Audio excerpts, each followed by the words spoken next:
Hello，大家好，歡迎翻嚟我 channel。今集咧又翻到嚟我哋呢個嘅肇慶地區啊。點解前排嚟完，我今集又再嚟過呢？一齊跟住我鏡頭睇埋落去啦。嚟肇慶呢，大概需要3個鐘，個半鐘呢嚟到我哋嘅中山呢個小欖嘅服務區度停一停車，跟住之後呢，就去到我哋嘅肇慶呢個龍鳳呈祥酒家度食中午飯啦。跟住呢一間餐廳呢，我都係嚟過第2次啦。跟住同上一次嘅餐牌有啲唔同嘅餐單，咁都有少少嘅特色。呢個八寶鴨呢，就係我哋今次嘅主打啦。咁但係其他嘅嘢都係比較即係一般啊，你會食飯見到嘅餸菜啊，咁都叫做呢間餐廳個味道算係唔錯噶啦，咁都 OK 嘅。跟住食飽飯呢，我哋就準備去呢一個嘅七星岩景區嘅。咁但係呢，喺度逗留嘅時間大概係1個鐘左右啦。跟住但係因為我自己由細嚟到大啦，咁所以對我嚟講就冇乜嘢行嘅。咁都係影下附近啲風景啊。不過今日天氣麻麻，咁好多團友呢就去咗呢個嘅超市，呢度有2大超市，咁都 OK 啦，叫做幾好行嘅。跟住之後嚟到我哋呢個宋城騎樓街。宋城騎樓街呢，我都係第2次嚟嘅。咁左右兩邊呢，都係賣一啲嘅懷舊小食啊、特色小食啊，或者係一啲嘅種啊、一啲嘅文創、一啲新穎啲嘅嘢。跟住時代嘅衝擊都幾得意㗎，未行過呢，可以行下。原本呢，佢係有另一條路呢行呢一個嘅城牆上邊嘅，咁但係而家係裝修緊、維修緊，咁我哋就行呢一條路啦。呢一條路呢，就係有啲壁畫啊，跟住之後呢，亦都會有可以睇下一個嘅以前嘅城牆啦。不過呢，我都覺得係有一啲時代嘅歷史，都可能需要去修葺一下，咁叫做行一行睇一睇咯。跟住翻到嚟我哋呢個酒店。今次呢間樂華庭酒店呢，我哋都未住過嘅。佢係喺一個商場嘅11樓上邊嘅，咁可以叫做都幾特色啊。起碼呢，佢附近呢係真係非常之熱鬧啊，有好多嘅商場啊，有好多嘅鋪頭仔啊，咁可以叫做都行街宵夜都係非常之方便嘅。咁但係至於樓下嘅商場呢，就係冇乜嘢啦。呢一度呢，就係我哋今晚食飯或者聽日嘅早餐啊嘅地方啦。咁睇下間房先咯。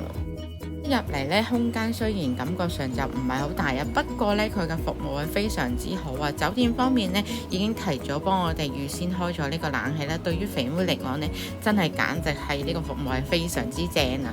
跟住之後呢，佢嘅設計呢都係比較一啲嘅時代啲嘅，咁一啲新穎少少嘅設計啦，一啲嘅工業式，但係呢，佢係唔差，係除咗呢係有少少逼之外，咁但係叫做喺鬧市地區係一個嘅熱鬧嘅地區，我覺得 OK 嘅，瞓一晚呢絕對係唔差嘅。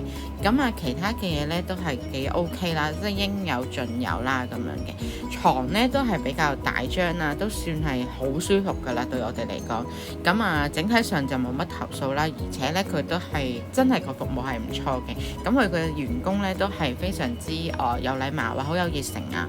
咁其他嘅配套呢都係 OK 嘅。咁整體上嚟講呢，我都覺得非常之滿意啦。跟住呢個團費呢，只係299蚊一個人啦，咁加埋暫時都仲係160蚊嘅2日，跟住6月之後呢，就開始加價啦。咁但係其他嘅嘢呢，我都覺得唔錯，佢衞生程度呢都做得幾好噶。咁行下啦落去，跟住去坐到有個子彈 lift，我都覺得幾OK 喎，都有風景睇下喎咁樣。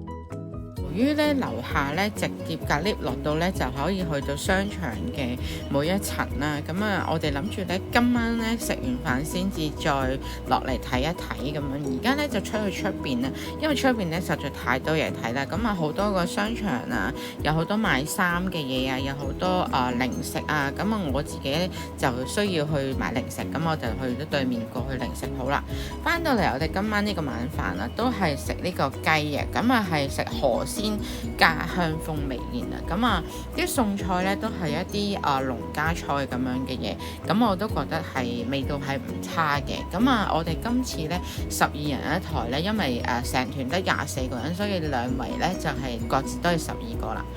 朝頭早食早餐啊，雖然呢一間咧係唔係嗰啲好高級嘅5星級嗰啲啦，咁我覺得咧佢嘅早餐啊嗰啲嘅品種啊都叫做可以嘅，但係咧有一樣套租少少嘅話咧，嚟到肇慶咧點可能唔食呢個果蒸粽係咪先？咁但係咧佢呢一間酒店真係冇安排到果蒸粽俾大家食下，細隻又好，大隻又好，我都覺得咧去到每一個地方嘅酒店咧係要有一啲嘅嗰度地方嘅特色嘅，先係為之你會去感覺上我真係嚟到嗰度啊咁樣。咁所以但係呢一度咧就係冇準備咗嗰個嘅果蒸粽，咁但係我都覺得算數啦，咁都叫做睇下啦。酒店嘅對面就係宋城騎樓街，如果晏晝呢嗰程未去夠喉呢，你可以夜晚呢再去睇下，夜晚呢真係熱鬧得多啦。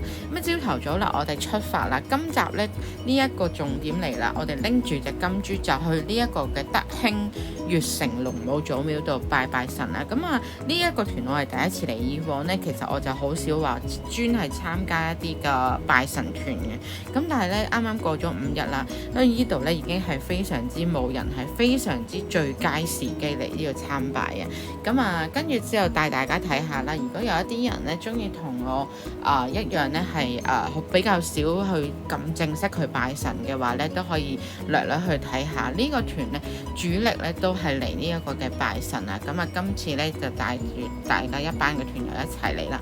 跟住呢一度咧都係我第一次嚟啦，非常之新鮮感啊！我都未嚟過，但係咧平時多人嘅話咧，我都係唔嚟。今次咧真係非常之爽皮啊，完全係冇乜人啦。嗰個基本上團隊更加係少得我哋一團人。同埋一啲嘅拜神嘅客啦。呢個團咧係特別嘅，送一個細嘅風車，但係我覺得呢個風車一啲都唔細。跟住之後有龍母、龍卡、龍符啦，跟住仲有個龍根啦，仲會有一對嘅龍種啦。呢個龍種咧係好細隻嘅，我覺得 OK。暫時我未食，唔知有冇行，但我都覺得 OK 嘅。嚟到呢個蓮湖食盞食飯啊，食埋呢一餐呢，我哋就可以回程啦。跟住頭先嗰隻燒豬呢，我哋就係拎到嚟呢一度加工咗啦。跟住呢，佢呢一餐呢對我哋嚟講係特別豐富。咁除咗呢12個人有2個人加餸之外呢，咁佢其他嘅都叫做份量都 OK 嘅。係嗰隻果蒸粽呢細隻咗啲，就唔夠12個人分。但係嗰隻唔係試食嚟嘅，嗰隻係一個餸嚟。咁我就覺得嗰度爭少少。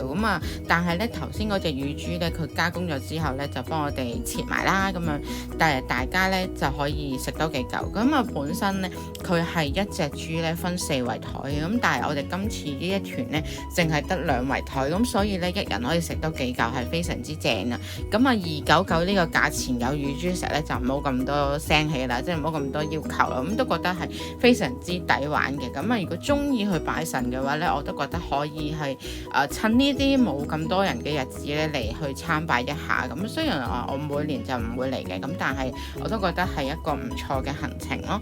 條片嚟到呢度咧就已經完啦，多謝你嘅支持，多謝你嘅收睇。如果中意嘅話咧，記得俾個 like 我，免費訂閱我，撳埋隔離個鐘仔，想講嘢可以留言或者分享俾你去玩去食嘅朋友睇睇。我哋下個禮拜翻嚟再見，拜拜。